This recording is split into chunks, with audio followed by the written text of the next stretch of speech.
Tamannaah life style career గురించి ఆసక్తికర విషయాలు వెల్లడించింది.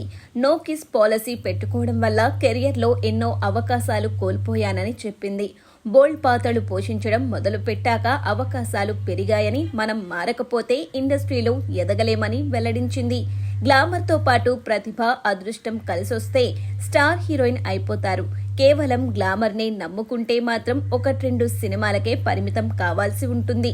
అయితే గ్లామర్ చూపించకుండానే సావిత్రి, సౌందర్య లాంటి వారు స్టార్ హీరోయిన్లు అయ్యారు. కానీ అందరి విషయంలోనూ అలా జరగదు. నేటి తరం ప్రేక్షకులతో మహానటి అని పిలిపించుకున్న కీర్తి సురేష్ కూడా తొలినాళ్లలో పద్ధతిగా కనిపించేది.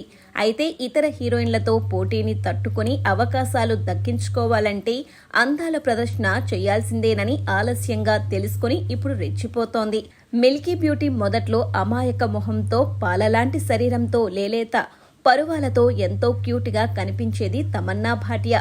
సుమారు 20 ఏళ్లుగా ఇండస్ట్రీలో కొనసాగుతున్న ఆమె కెరియర్ తొలినాళ్లలో చాలా పద్ధతిగా కనిపించేది.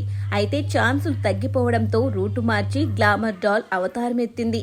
సౌత్ నుంచి నార్త్ వరకు ఐటమ్ సాంగ్స్ తో దుమ్ము దులిపేస్తోంది. అంతేకాదు ఘాటు రొమాన్స్ లిప్ లాక్లతో వెండి తెరకే వేడి పుట్టిస్తోంది. అంతేకాకుండా హాట్ ఫోటోషూట్లతో సోషల్ మీడియాలో వైరల్ అవుతూ ఉంటుంది. ఆమె నడుముకే సెపరేట్ ఫ్యాన్ బేస్ ఉందంటే అతిశయోక్తి కాదేమో.